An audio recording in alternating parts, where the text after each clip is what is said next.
Hello guys! Hello Virgo! Welcome dito sa ating channel Virgo. Alamin natin kung anong messages, vibration, gabay, energy para sa lahat. Ito ay General Weekly Tarot Virgo. So, I hope na makuha mo yung energy. Or makuha mo yung gusto mong marinig sa linggong ito. Okay, yung first card mo dito Virgo is Waves of Prosperity. Okay?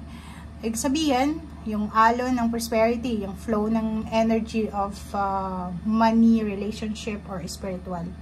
Kita mo dito na malakas yung alon dito sa kabila, dito naman is sobrang kalmado. Posibleng sa kasalukuyan, meron kang pinagdadaanan na medyo malakas yung alon, diba? Wavy. And yung sa kabila naman is nakikita ko siya dito na may pag-asa ka, diba? Parang may nakikita kang hope, pag-asa na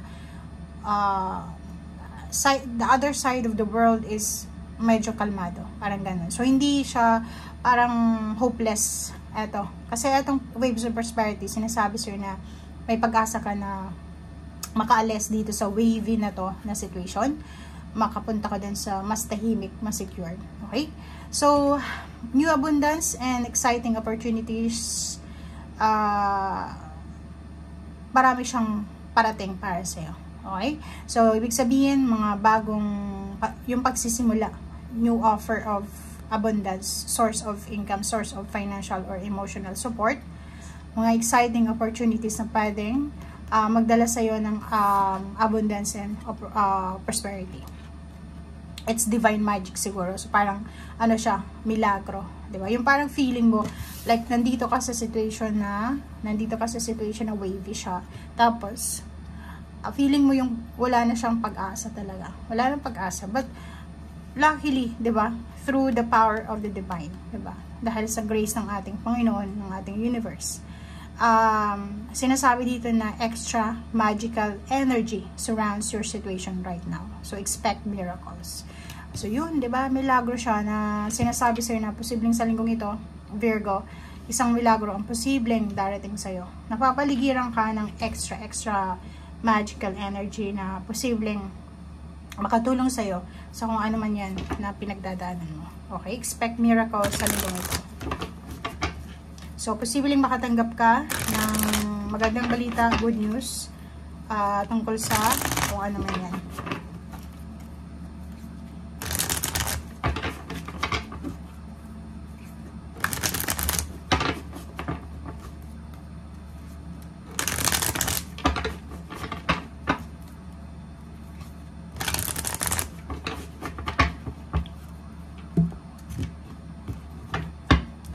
Okay. First card natin is the Moon. Okay, fear, worries, regrets.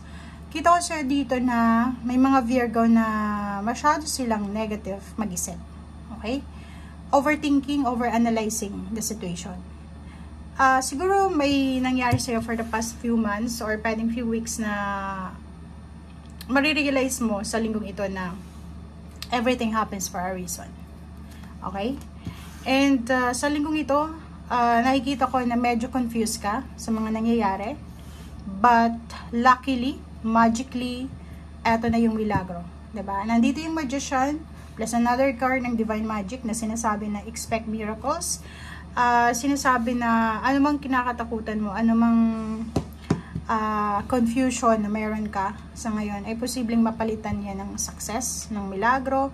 Yung parang ganito, 'di ba? Yung parang may pinagdadaanan ka na sobrang mahirap na sitwasyon, tapos biglang may dumating na blessings na para siyang milagro, okay? Kaso lang, mag-iingat ka kasi pwedeng malaking halagang pera 'to na matatanggap mo. Okay? So ibig sabihin niya, meron ditong the devil. Etong energy na 'to ang ayaw kong makuha sa mga reading ko. Kasi yung the devil na to is yung negative attachment to eh. Like, okay, tatanggap ka ng lump sum of money. Okay, tatanggap ka. Like, mananalo ka. For example, mananalo ka sa isang sa lotto or sa kung saan pa man. Ang problema dito is, nandito yung the devil na pwede kang matempt na etong perang itong makukuha mo ay pwedeng gastusin mo in one shoot. 'Di ba? Okay? So, sinasabi sir dito na, okay, for example, makatanggap ka ng milagro in terms of money, make sure na iwasan mo yung temptation, iwasan mo yung bisyo, iwasan mo yung overspending, make sure na maging matalino ka sa linggong ito. Kasi useless yan eh. 'Di ba? Yung milagro na posibleng milagrong may pumasok na pera sa bank account mo, milagrong nabigyan ka ng regalo, nakautang ka, nabigyan ka ng bonus, nabigyan ka ng mga payouts, payments, or anything. And then biglang, okay, dahil sa temptation, dahil sa, gusto ko ng ganito, ganyan, make sure na yung naiisip mong gusto mo na bilhin or gusto mong gawin, ay kailangan mo talaga. Okay? So, nakikita ko siya dito na kung single ka, posibleng may mag-offer sa'yo ng relationship, babae ka man or lalaki.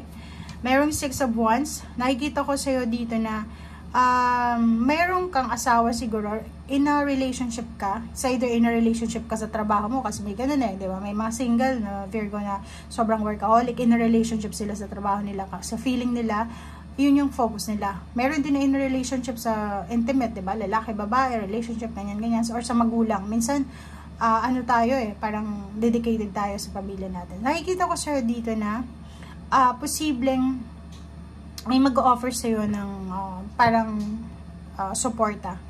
Diba? Parang ganun. So, yung suporta na matatanggap mo sa linggong ito, siya yung dahilan kung bakit makukuha mo yung success na yan. Ibig sabihin, yung taong susuporta sa'yo sa linggong ito, siya yung magiging susi para makamit mo yung success na minamanifest mo. Pwedeng ano to, isa kang Virgo na single, or pwedeng hiwalay sa asawa. Gusto mong umayos yung buhay mo, tapos isang tao ang pwedeng pumasok sa buhay mo para gawin kang asawa, or boyfriend, girlfriend, ganyan, ganito. Tapos hindi lang love yung ino-offer niya sa'yo. Balance, prosperity na abundance, magandang buhay, magandang trabaho. Yun ang nakikita natin. 10. Oh, 'di ba? Sobrang success, oh, 'di ba? So yun na nga sabi ko sa'yo dito. May parating sa'yo sa linggong itong recognition, rewards, awards, perfect family, 'di ba? Occasion, family occasion, gatherings, success, victory, parang ganun, stability and balance, and then lump sum of money, 'di ba? So be careful lang dito kasi may the devil. Yung sabi ko sa'yo dito, ano yung matanggap mo, mag-ingat ka dahil baka maubos lang yan dahil sa temptation na yan. Okay, 5 of Wands. Nakikita ko siya dito na posibleng may isang tao na pwedeng magalit sa'yo. Bakit? Bakit siya magagalit?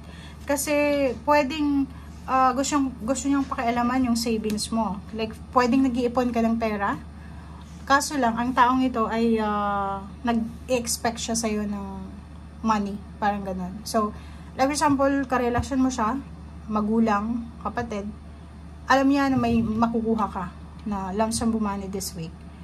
And hindi niya alam na ikikip mo yon. So, naghihintay sila. Naghihintay sila ng tulong mo or naghihintay sila ng kung ano man na hinihintay nila galing sa'yo.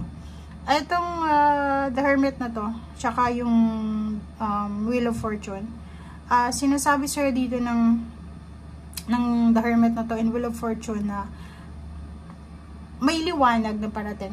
Ibig sabihin, may clarity, merong solution na darating sa'yo this week para maging maayos yung flow ng money sa buhay mo. Ibig sabihin kung medyo scared ka kasi may damon, medyo natatakot ka na baka hindi maging maayos ang ganyan, yung pera ko, ganito. Yung parang takot na takot ka. Takot kang mawalan ng trabaho, takot kang mawalan ng pera, takot kang mawalan ng relationship, takot ka, ang dami mong kinakatakutan. So, nakikita ko sir dito na this week, ipapakita sa'yo ng Panginoon, yung milagro na, o yung liwanag, yung ways, para malaman mo na may solusyon, may answer sa lahat ng mga iniisip mo or mga kinakatakutan mo. Okay?